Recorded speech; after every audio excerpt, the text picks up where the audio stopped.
When it comes to estate living, homes can look very similar, and a lot of the time that's due to the strict architectural rules set by the estates themselves. However, this home in a high-end golf and wildlife estate is something quite different and like nothing we've seen before.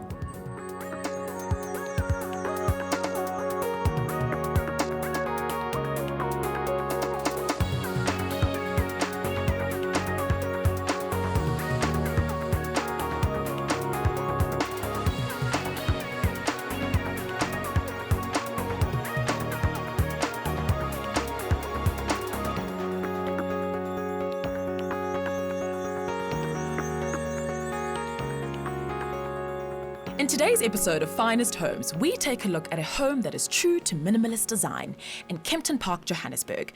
We chat to architect Dominique Fourie, as well as the homeowner, Rosa Smith, about what inspired this unique estate home. Wow, Dominique, I look around me and instantly my curiosity is struck. Who knew that minimalism could be so impactful? This house is very special and very close to my heart. So, welcome to my minimalist world. I can't wait to show you around. Now, I know you're a real lover of minimalism and concrete, so this must have been the match made in heaven when the brief landed on your desk. These clients were absolute dream clients. They requested a minimalist house, they trusted me, and they gave me full carte blanche on all the design choices. So, me as a person, my dream home would be a bare, functional, stripped-down space. So I think, yes, you can say that this was a match made in heaven. As a minimalist architect, what is your process in coming up with the perfect minimalist home? Well, I am a modernist, and I believe in form follows function and the honest use of materials.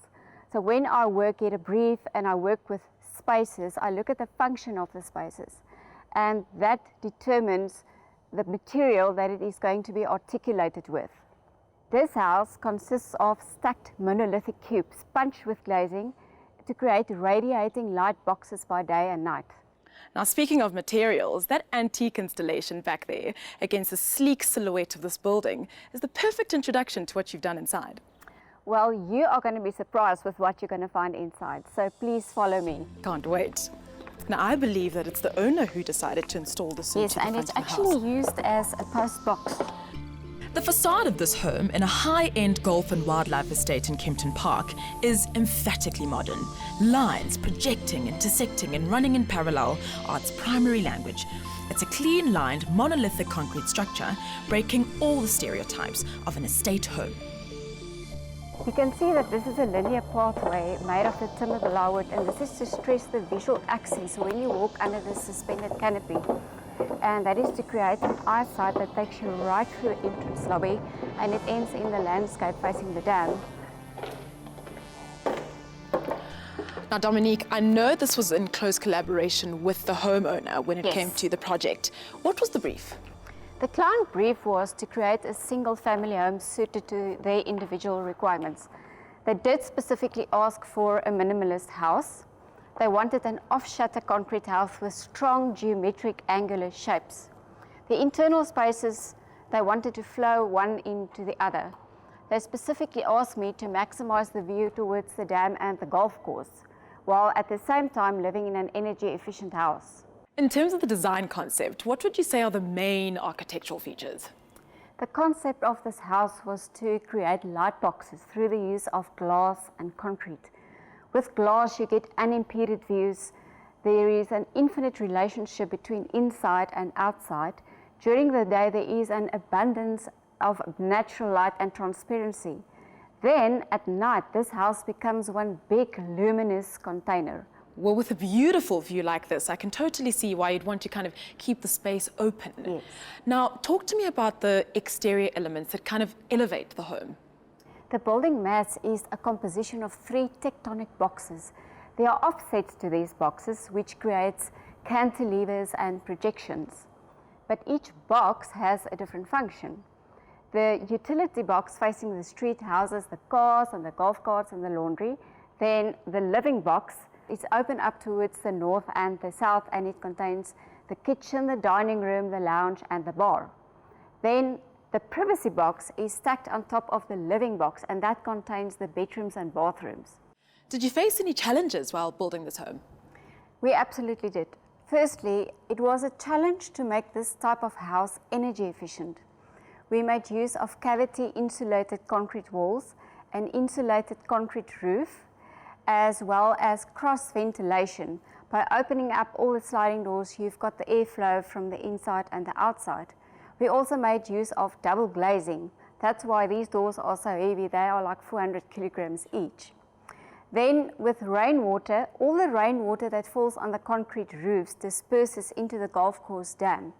The second challenge of this house was that the owners were also owner builders. And to construct an off-shutter concrete house is very laborious and challenging, and it took the owners 3 years to complete this house. They were on site every single day of the week.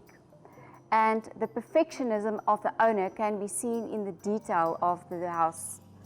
Let me show you the interior space. Apart from the concrete and glass stairwell connecting the two levels and a small dividing wall sectioning off the bar lounge, the ground level runs in one open sweep, encompassing the TV lounge, dining room and kitchen. The Smith's home captures the shifting light through vast double-glazed sliding doors and windows. The use of glazing was to specifically achieve unimpeded views with an infinite relationship between inside and outside, and an abundance of natural light and transparency by day. This open central courtyard is actually a great place to explain the specific use of materials for this house. What we wanted to achieve was an abstract materiality. A formal simplicity was achieved by the use of the off-shutter concrete rectangular cubes. Okay. Then the utility box, as I call it, facing the street, is a closed-off space, and it is articulated by the use of Rhine zinc cladding. Then externally, we also made use of the external Bilal wood, which has great character and it becomes grey with age. What you can also see in this courtyard is the linearity, which is the primary language of this house, created by the lines. The lines are projecting, they are intersecting, they're running parallel, and these lines are reinforced at night with the use of LED strip lighting in the concrete recesses, and that completes the line effect. And I've noticed how the home design is centered around the courtyard. Yes, specifically for the climate. This house has an east-west linear orientation, and it is centered around a central courtyard, which is a typical design feature for the Highveld climate. We also had to use a courtyard to direct northern sunlight into the top bedrooms and the bottom living areas, since they are all facing south towards the view. Well, I'd love to talk about the interiors. Should we head into it? Yes, let's go. Brilliant. Don't go away. After the break, we explore the interior of this true minimalist home.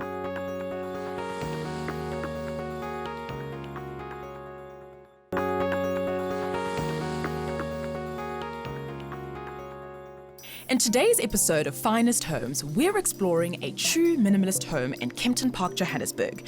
Before the break, we chatted to the architect Dominique Fourie, who designed this unique estate home. And now we get to explore the interior. Now, Dominique, let's talk about the interior flow and kind of the thinking behind the layout.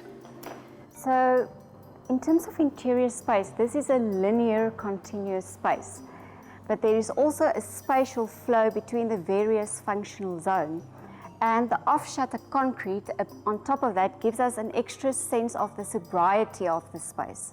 Now, I've noticed that you've integrated the light box theme in the interiors as well. Talk to me about how you considered that process. I definitely wanted to repeat the light box concept inside the house. That's why the kitchen cupboards are actually closed off by white glazing doors with illumination behind it. Then for the kitchen island and the dining room table, we decided to go for a solid poplar wood because it has a streaky texture, and that forms a nice contrast to the stark concrete walls. And then you can also see there is a repetition of circular columns, which is structural, but it does create a certain rhythm inside the open space.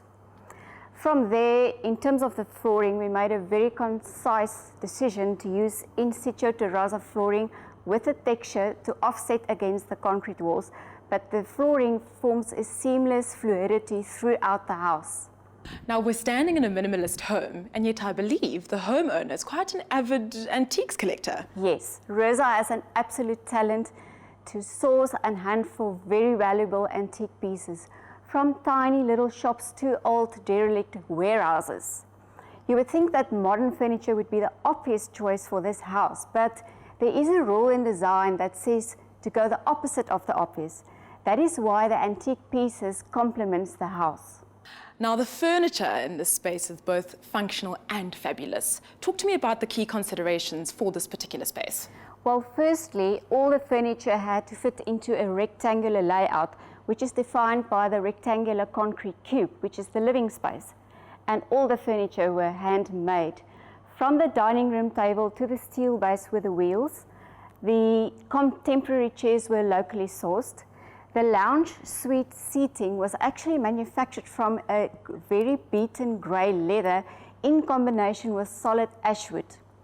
Throughout the interior, you can see that there is a steel flame plate cladding which was manufactured by the owner in his workshop. And these steel flame plate cladding was applied to the circular columns, to the entertaining unit as well as the bar. It was even repeated upstairs in the upstairs bathrooms as basin vanities and cladding to the baths. Even the suspended steel lamps were manufactured by the owner inside his workshop. Well, Dominique, I'm very curious to see what you've done upstairs, so can we take a look? We can take a look, but first I want to show you the primary feature of this house. Follow me. Another one of the primary features house is this off-shutter concrete cantilevering staircase, which creates a floating feature inside the entrance hall. It was also a bit of a structural challenge in terms of engineering, but it looks fantastic and it is framed with frameless glass for safety reasons. Now, Dominique, I couldn't help but notice these darts in the wall that are filled with cork. What are they and what are they for? When you are in the process of casting a concrete wall, there are steel rods that keep the shuttering together. So when you pull the shuttering away, you've got these little holes in the concrete, which creates a lot of character. And the owner decided to plug it with cork as a natural feature. Very creative. Let me show you upstairs. Great. What makes this home an architectural anomaly is that it faces south in order to capture the views. To draw in light and warmth, Dominique devised a large central courtyard where sun punches into north-facing windows. Upstairs, an impressive 11-meter run of ribbon windows allows north light into the passage that links the bedrooms.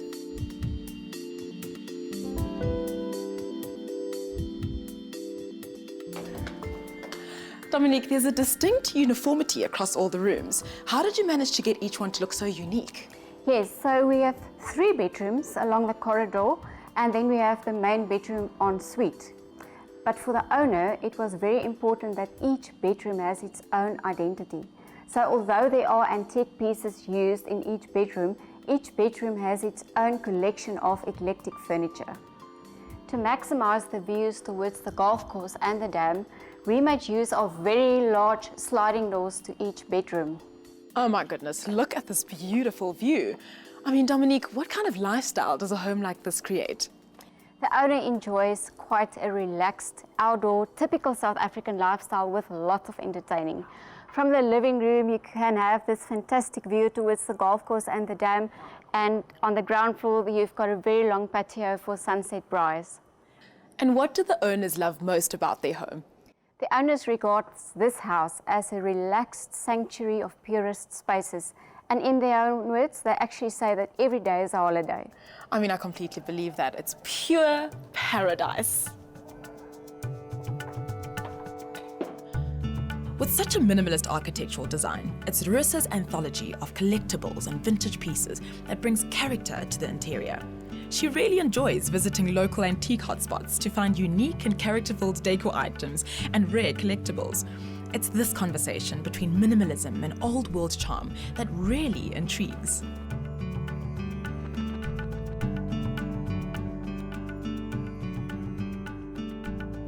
Ek het 'n gevoel gehad my ander huis was baie I had a feeling that my old house was very modern, and I aimed to keep this house modern too, while adding a touch of antique. So I visited my usual go-to shops where I found my selected antique pieces, like my petrol pump outside, and I just felt that every corner in every room should enjoy the presence of something unique and antique, to add warmth to the space. Every little forgotten town that I felt had potential antique treasures saw me stopping to buy a small item that caught my eye. This is how everything came together in the end.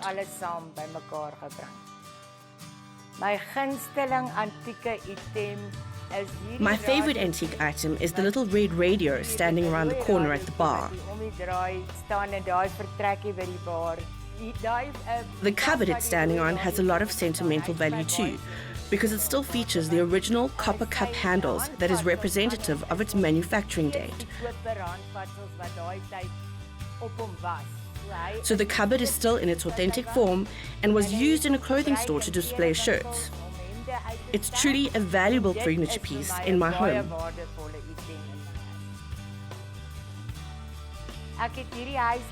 I built this house to be enjoyed by my grandchildren, so that they could swim, so that we could all enjoy the space, so that we could braai. And in the end, it was all worth it. Every day when I drive in, I say this place is a feast for the eye. To be able to look out over the green fields and the dam, I must admit that after all the heartache, this is the best home I could ever have asked for. Don't go away. After the break, we'll show you how you can achieve this look at home.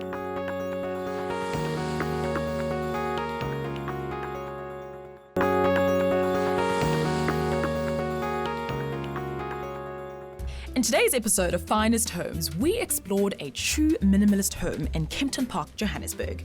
Before the break, we chatted to the architect, Dominique Fourie, as well as the homeowner, Rosa Smith, to find out what inspired this unique estate home.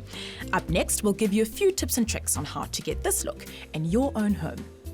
Echoing a minimalistic design, this home suggests fuss-free sophistication, and yet it still values the comforts of a family home with exquisite antiques. Ntabi, antiques, fuss-free, and yet still homely. Absolutely.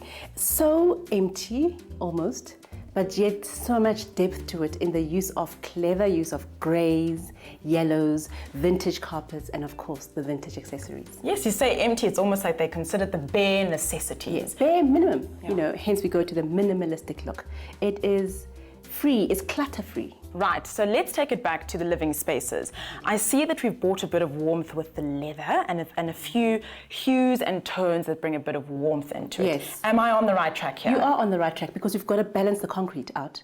And by doing that, when we bring in the elements that are wood, leather, rugs that help center and earth the design because then it doesn't become so cold. And what's nice about it, at the back there, you're seeing the translucency of glass, which then brings in our fifth element. Now, Tabi, I have to tell you, one of my favorite things about this home are the different techniques that have been used that are quite high profile, I have to say, specifically the flooring. Talk to me about how they actually achieve that flooring, because there's quite a process to it. Well, this is a terrazzo flooring, which you can achieve with a simple tile, but in this specific home, it's been poured out onto the floor. So it's quite a process. You get the grid line marks that create that look like it's tile, but the pouring out of it is so sensitive, it's so technical, but the look afterwards is magnificent. It's seamless, it's timeless, the joints look perfect. It looks machine made as opposed to the flexibility and movement of a normal tile. And this works in this concrete masterpiece. Now, I imagine with something so premium, it's obviously more durable, lasts a little bit longer, but not easy on the pocket. Not at all. But this is why I'm saying that there's many ways to achieve this. You can do it with tiles. There's many tiles that look the same as this, but the fact that they've achieved this in this home so magnificently is an inspiration for all of us.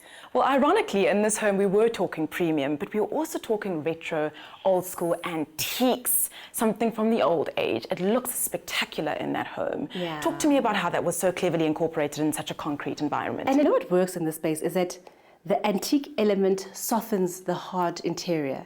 And they've brought that through with the old telephone, a clock, some vintage suitcases, even drinks trolleys have that little element of just to make it more approachable, more human scale, because the concrete is quite cold. And by bringing things from the past, it just helps it make it more vintage, actually. It almost feels like each and every single piece is an artwork in itself. Exactly. And that's so interesting because part of the brief was not to have any artworks on the walls per se.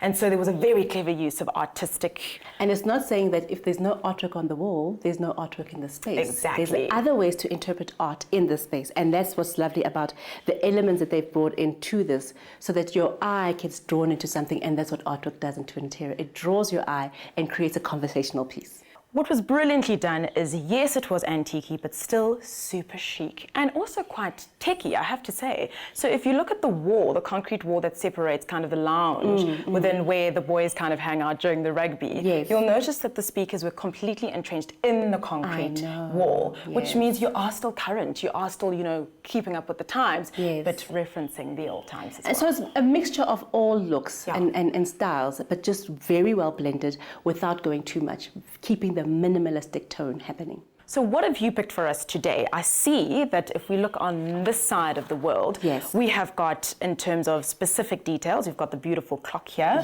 and you've also chosen kind of this concrete box, I suppose? I think if you see the main picture of the corner suite, it's got a backing of wood. And if you don't have, you can always just add pieces of that to create that ambiance and style and feel. And again, picking up on the concrete element of the interior. So if you don't have concrete again, my favorite is to just do this wallpaper that helps you bring in that feel of the concrete without having to do too much to your home. The terrazzo flooring we've spoken about.